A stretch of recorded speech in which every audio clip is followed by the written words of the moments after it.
All right, what's up, everybody? Welcome back to the Dunk on AP podcast. Today, we're going to be dunking on AP World. We're going to be talking about developments in Dar al Islam from 1200 to 1450. So, without further ado, let's dunk on AP World.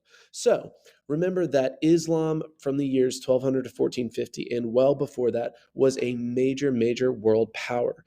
Okay, so let's talk a little bit about how that came to be. Remember that Islam is a monotheistic religion and is based off the teachings of the Prophet Muhammad, who claimed to have gone and received in a cave a vision or a message from Allah.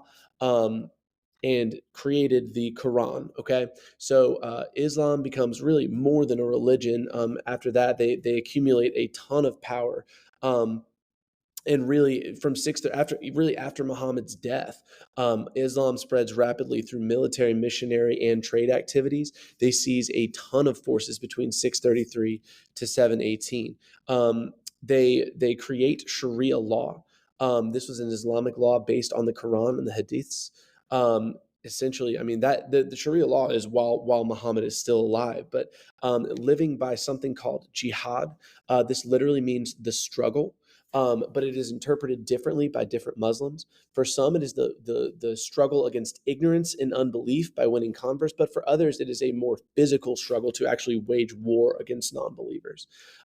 So splits over who will succeed Muhammad happen when he dies. No one was appointed as the successor. So Abu Bakr, who was a close friend and father-in-law, was appointed, and is going to split into the Shia. Um, is going to split into the Shia minority, and then the Sunni majority of Islam. So essentially, what's going to happen is that the Shia believe that someone from Muhammad's bloodline needs to be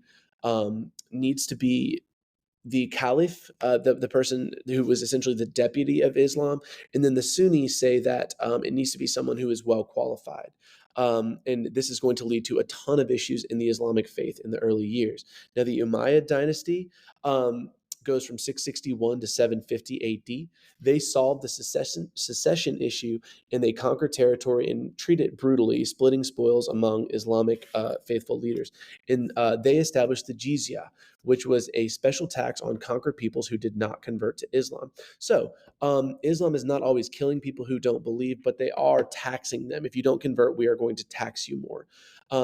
The Umayyad dynasty rules over Dar al Islam, which literally means house of peace. Of peace. Really struggled with that there, which literally means house of peace. But it refers to the dominion of Islam, basically any structure, whether like a home, a community, or a state, that allows the free practice of Islam, or where Muslims can practice their religion as the ruling sect. So the Umayyad dynasty is replaced by the Abbasid dynasty or the Abbasid Caliphate, and that's the big one that you need to know for Unit 1 of AP World and Unit 2 of AP World. The Abbasid Caliphate goes from 750 to 1258, and it rules over Dar al Islam, but is less of a conquering dynasty. It does clash with other empires, but it mostly focuses on its own. It builds a strong government and really starts the process of becoming an extremely learned and well-read society. They coexist relatively well with Christianity and Jewish people. So they do actually stop the expansion of China's Tang dynasty at the Battle of the Talas River into Central Asia, and open the door for Islam to spread among Turkish peoples. Baghdad is the central authority for the Abbasid court, which in Baghdad is, of course, the capital of modern-day Iraq. It's a three-walled city with caliphs. It had a green dome palace at the center. Where he gave his instructions from. So the caliph's house was a green domed palace. There's the ulama, who people with religious knowledge, and the qadis, who were judges who set moral standards in local communities and resolved disputes. They were extremely influential. So Harun al Rashid was the caliph during the high point of the Abbasid dynasty or the Abbasid Caliphate. So from during 786 to 809, really before the content of the class, and turned Baghdad into what I was describing earlier, a center of banking, commerce, crafts, and industrial production. Several 100,000 people lived there. Now, the Abbasids declined because of internal divisions. Civil war between Harun's son weakens the empire, or sons weakens the empire. Governors take advantage of chaos and act independently. Uprising and peasant rebellions lead to the Abbasids becoming mostly figureheads under the Seljuk Turks, who they had asked to kind of come in and help put down these rebellions. But the Seljuk Turks see their weaknesses and sort of take them over from the inside. The Seljuk Turks were a nomadic people from Central Asia. The authorities in Baghdad partner with them to put down revolts, and the true power uh, really, this rests with the Seljuk Turks in the Abbasid Caliphate from 1050 to 1258 until the Mongol invasion. Now, that's the political side of Dar al Islam and the Abbasid Caliphate. The main thing that you need to know about their economy is they were an amazing trade economy, and they really are sitting right there in the middle of the Eurasian continent. Traveling Muslims introduce and learn about new foods and staple crops. This introduces a more varied diet and new crops. Across the new world. In a lot of ways, Muslims really are the sort of the connecting glue for I'm sorry, it was experienced across the old world, and Muslims are sort of the connecting glue for the old world, and they will have influence and spread their religion everywhere.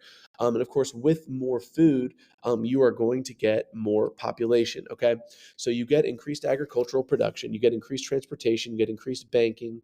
And you get rapid growth of cities all over the Islamic world.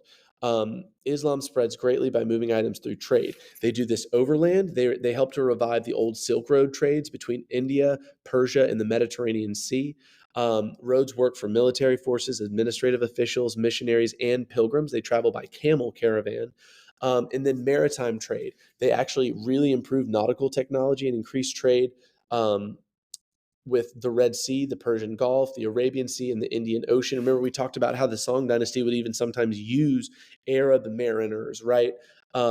Now, Muslim merchants dealt in silk and ceramics from China, spices and aromatics, which is, obviously like stuff that you smell, from India and Southeast Asia, and jewelry and fine textiles from the Byzantine Empire in Europe. And then Al-Andalus was Islamic Spain. That just shows you how far Muslim influence actually spread at this time. Now, women, of course, AP always wants to know, where do women fit in here? Okay. The Quran and the Sharia enforce male dominance. When Muslim Arabs conquer Mesopotamia, Persia, and Eastern Mediterranean lands, they adopt the veiling of women.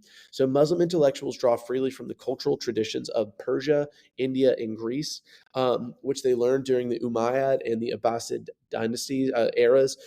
So Muslim missionaries spread the message of Allah. And provide instruction in the Quran's teaching, but people were allowed to keep their faith. A lot of times that was with the jizya, though they had to pay a tax. Okay, the Sufi were Muslim mystic missionaries.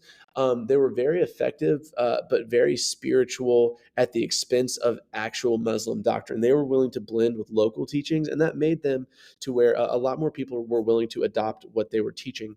Al Ghazali was an important early Sufi missionary who argued that human reason was too frail to understand the nature of Allah.